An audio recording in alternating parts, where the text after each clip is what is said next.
Assalamualaikum warahmatullahi wabarakatuh. Alhamdulillahirrahmanirrahim. Wassalatu wassalamu ala asrofil anbiya wal mursalin wa ala alihi washabihi ajmain amma ba'd. Pertama-tama, mari kita panjatkan puji syukur atas kehadirat Allah Subhanahu wa taala yang telah mempertemukan kita di perkuliahan daring ini. Salawat serta salam kita panjatkan kepada baginda tercinta kita Nabi Muhammad SAW. Dan tidak lupa pula kami ucapkan terima kasih banyak kepada Bapak Guntur Cahyono MPDI selaku pengampu mata kuliah pengembangan kurikulum pendidikan agama Islam. Di sini kami akan memaparkan hasil diskusi kami yang berjudul jenis-jenis kurikulum. Sebelumnya saya akan memperkenalkan dulu anggota dari kelompok kami dan kemudian akan dilanjutkan sesi pemaparan materi.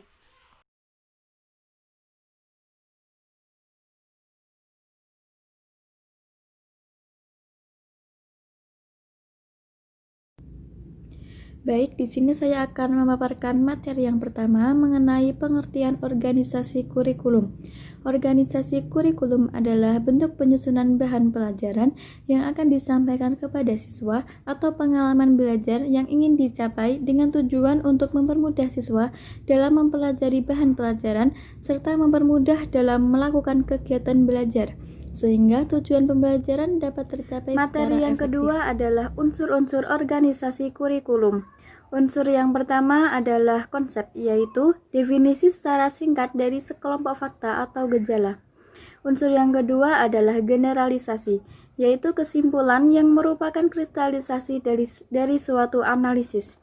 Unsur yang ketiga adalah keterampilan, yaitu kemampuan dalam merencanakan organisasi kurikulum. Unsur yang keempat adalah nilai-nilai, yaitu norma atau kepercayaan yang diagungkan.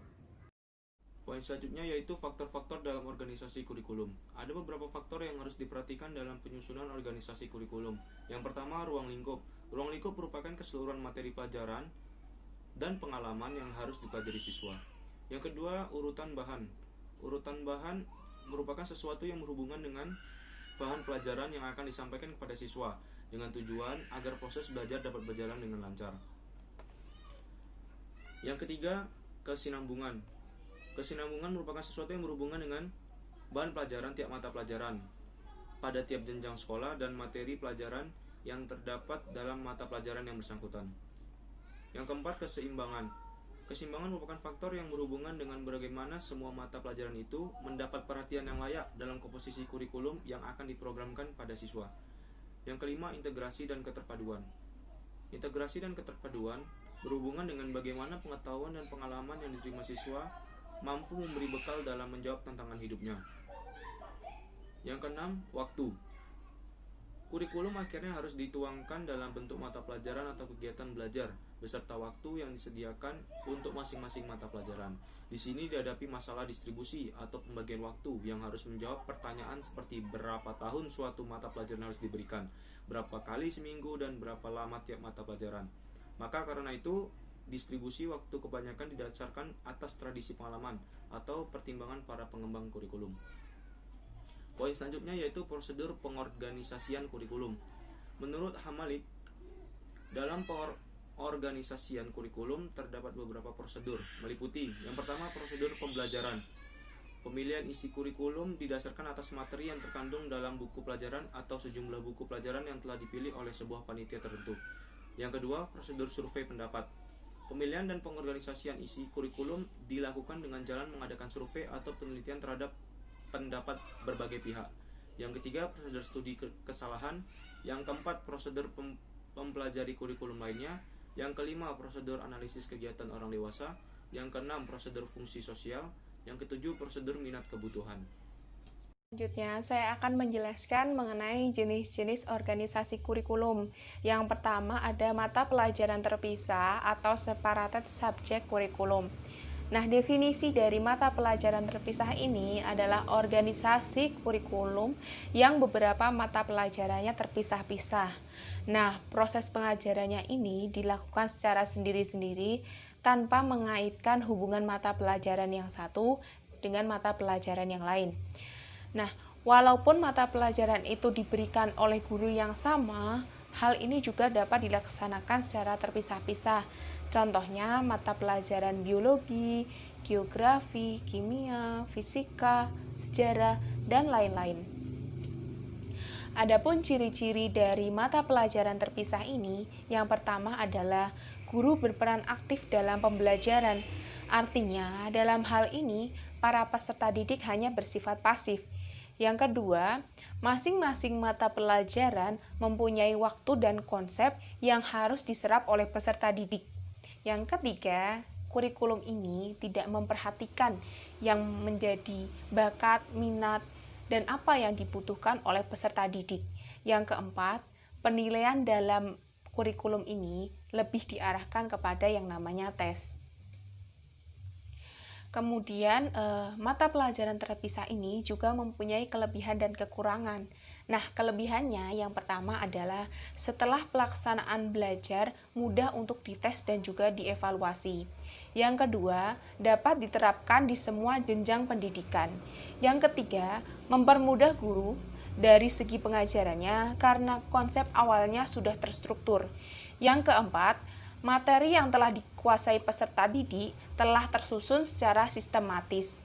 Nah, selanjutnya yang akan saya bahas adalah kekurangan dari mata pelajaran terpisah ini. Yang pertama, tidak ada hubungan antara pelajaran yang satu dengan yang lain. Yang kedua, para peserta didik ini cenderung untuk tidak aktif. Yang ketiga, materi yang diajarkan kepada peserta didik ini tidak mengangkat persoalan yang sedang terjadi. Yang keempat, cenderung tidak memperhatikan apa yang menjadi kebutuhan siswa. Materi selanjutnya yaitu adalah mata pelajaran gabungan atau correlated curriculum. Nah, pengertian mata pelajaran gabungan yaitu kurikulum yang disusun dengan korelasi atau saling berhubungan sehingga mempermudah pemahaman peserta didik dengan tetap memperhatikan ciri atau karakteristik tiap bidang studi tersebut. Nah, yang kemudian itu ada macam-macam mata pelajaran gabungan. Yang pertama itu ada korelasi faktual. Misalnya, sejarah dan kesusastraan. Fakta-fakta sejarah disajikan melalui penulisan karangan sehingga menambah kemungkinan siswa akan menikmati bacaan tersebut. Yang kedua itu ada korelasi deskriptif. Korelasi ini dapat dilihat pada penggunaan generalisasi yang berlaku 2 atau lebih mata pelajaran. Misalnya, psikologi dapat berkorelasi dengan sejarah atau ilmu pengetahuan sosial dengan menggunakan prinsip-prinsip yang ada dalam psikologi untuk menerangkan kejadian sosial. Yang terakhir itu ada korelasi normatif. Ini tuh hampir sama dengan korelasi deskriptif. Perbedaannya itu terletak pada prinsipnya yang bersifat moral sosial. Misalnya, sejarah dan kesusastraan itu dapat dikorelasikan berdasarkan prinsip-prinsip moral dan etika. Yang selanjutnya yaitu ada ciri-ciri mata pelajaran gabungan. Ciri-ciri yang pertama yaitu berbagai mata pelajaran dikorelasikan satu dengan yang lainnya. Yang kedua, merelevansikan pelajaran dengan permasalahan kehidupan sehari-hari. Yang ketiga, ada penilaian lebih difokuskan kepada domain kognitif. Domain kognitif itu penilaian perilaku yang menitik beratkan aspek intelektual seperti pengetahuan, pengertian, dan keterampilan berpikir. Yang terakhir itu, meskipun guru masih memegang peran penting, namun aktivitas siswa itu mulai dikembangkan. Yang selanjutnya itu ada kekurangan dan kelebihan mata pelajaran gabungan. Kelebihannya yaitu keterhubungan mata pelajaran. Yang kedua, memberikan wawasan yang luas. Dengan mata pelajaran gabungan, peserta didik itu memiliki pandangan yang lebih luas karena mampu melihat ilmu pengetahuan dari sudut pengajaran yang berbeda. Yang terakhir, menambah minat siswa untuk mempelajari mata pelajaran yang berkorelasi. Yang selanjutnya yaitu ada kekurangan mata pelajaran gabungan. Yang pertama, bahan pelajarannya itu kurang sistematif. Yang kedua, kurang memperhatikannya kebutuhan siswa. Karena apa? Karena di mata pelajaran gabungan ini lebih menitik beratkan kepada intelektualnya. Yang terakhir, bahan pelajaran yang disampaikan itu terlalu abstrak. Materi selanjutnya adalah pengertian dari fusi mata pelajaran. Jadi, fusi mata pelajaran itu merupakan bentuk organisasi kurikulum yang dibuat dengan melebur mata pelajaran sejenis ke dalam satu pelajaran. Kemudian adalah macam-macamnya. Yang pertama yaitu Dalam sistem pendidikan formal atau persekolahan dikenal 5 macam fungsi mata pelajaran. Yang pertama atau IPS, kemudian bahasa, ilmu pengetahuan alam, matematika, dan kesenian. Dan kemudian ciri-ciri kurikulum bidang studi yaitu yang pertama, kurikulum terdiri atas bidang studi yang merupakan perpaduan beberapa mata pelajaran yang serumpun dan memiliki ciri-ciri yang sama. Yang nomor 2 adalah bahan pelajaran bertitik tolak pada suatu ini masalah tertentu kemudian dijabarkan menjadi pokok bahasan. Yang ketiga, bahan pelajaran disusun berdasarkan standar kompetensi dan kompetensi dasar yang telah ditetapkan. Kemudian strategi pembelajaran bersifat terpadu, guru berperan sebagai guru bidang studi. Ini adalah yang pertama, menambah minat peserta didik terhadap adanya hubungan berbagai mata pelajaran. Kemudian pengetahuan dan pemahaman peserta didik akan lebih mudah dengan penguasaan pelajaran. Yang terakhir adalah lebih mengutamakan pada pemahaman dari prinsip-prinsip daripada pengetahuan. Untuk kekurangannya sendiri, kekurangannya adalah bahan yang disajikan tidak berhubungan secara langsung dengan kebutuhan minat siswa. Demikian juga masalah-masalah yang dikemukakan tidak berkenan dengan secara langsung dengan kehidupan sehari-hari yang dialami oleh siswa. Yang kedua, pengetahuan yang diberikan tidak mendalam dan kurang sistematis pada berbagai mata pelajaran. Kemudian urusan penyusunan dan penyajian bahan tidak secara logis dan sistematis. Dan yang terakhir, kekurangannya adalah kebanyakan dari antara guru tidak atau kurang menguasai antar disiplin ilmu sehingga dapat mengaburkan pemahaman siswa, seperti itu. Ini saya akan memaparkan materi tentang mata pelajaran terpadu. Kurikulum terpadu adalah pengusahaan bahan pelajaran dari berbagai macam pelajaran. Integrasi diciptakan dengan memusatkan pelajaran pada masalah tertentu yang memerlukan solusinya dengan materi atau bahan dari sebagai disiplin ilmu. Kurikulum ini memandang bahwa dalam suatu pokok bahasa harus terpadu secara menyeluruh. Keterpaduan ini dapat dicapai melalui pemusatan pelajaran pada satu masalah tertentu, sehingga batas-batas antar mata pelajaran dapat ditiadakan. Dan adapun macam-macam mata pelajaran terpadu, kurikulum ini menitik beratkan pada kegiatan-kegiatan peserta didik, bukan pada mata pelajaran. Pola pengorganisasian kurikulum ini didasarkan pada aspek-aspek pertumbuhan dan perkembangan siswa.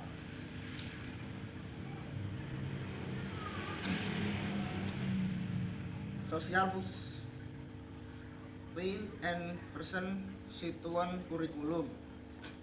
Kurikulum ini didasarkan pada lingkungan sosial anak didik sehingga pelajaran yang diperoleh memiliki fungsi dan makna bagi kehidupan sehari-hari. Dan ekspresi dan activity kurikulum. Kurikulum ini mengutamakan kegiatan-kegiatan atau pengalaman-pengalaman siswa dalam rangka membentuk kemampuan yang terintegritas dengan lingkungan maupun potensi siswa.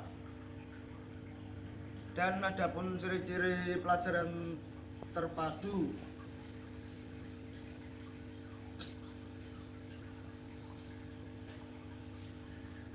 berdasarkan filsafat pendidikan demokrasi, berlandaskan sosiologi dan sosial budaya, sistem penyampaian yang digunakan adalah sistem pengajaran unit. Lebih luas, tidak hanya ditunjang oleh mapel yang ada, berdasarkan kebutuhan, minat dan tingkat perkembangan peserta didik. Peran pendidik dan peserta didik sama-sama aktif. Kelebihan mata pelajaran terpadu, siswa dapat belajar sesuai dengan bakat, minat, dan potensi yang dimilikinya. Yang kedua, mempelajari bahan pelajaran dengan cara memadukan beberapa mata pelajaran secara menyeluruh dalam penyelesaian permasalahan. Yang ketiga, dapat meningkatkan hubungan antara sekolah dengan masyarakat. Yang keempat, siswa dapat menyelesaikan permasalahan secara komprehensif dan belajar bekerja sama. Dan adapun kekurangan mata pelajaran terpadu yaitu bahan pelajaran tidak disusun secara logis dan sistematis. Yang kedua, sarana dan prasarana yang kurang memadai. Yang ketiga, siswa dianggap tidak mampu ikut serta dalam menentukan kurikulum. Yang keempat, terlalu memberatkan tugas-tugas guru. Kelebihan mata pelajaran terpadu: siswa dapat belajar sesuai dengan bakat, minat, dan potensi yang dimilikinya. Yang kedua, mempelajari bahan pelajaran dengan cara memadukan beberapa mata pelajaran secara menyeluruh dalam penyelesaian permasalahan. Yang ketiga, dapat meningkatkan hubungan antara sekolah dengan masyarakat. Yang keempat, siswa dapat menyelesaikan permasalahan secara komprehensif dan belajar bekerja sama. Baik, pembahasan yang terakhir mengenai hubungan antar jenis kurikulum. Jenis-jenis kurikulum di atas tidak dipandang bertentangan satu dengan yang lain, akan tetapi dapat saling melengkapi. Apa yang dikatakan mengenai separate subject juga berlaku bagi Bradford. Dengan demikian, dapatlah dipahami bahwa baik antara separate subject kurikulum, correlate kurikulum, Bradford kurikulum, dan integrated kurikulum sejatinya dapat saling melengkapi dan berjalan berdampingan bantu-membantu.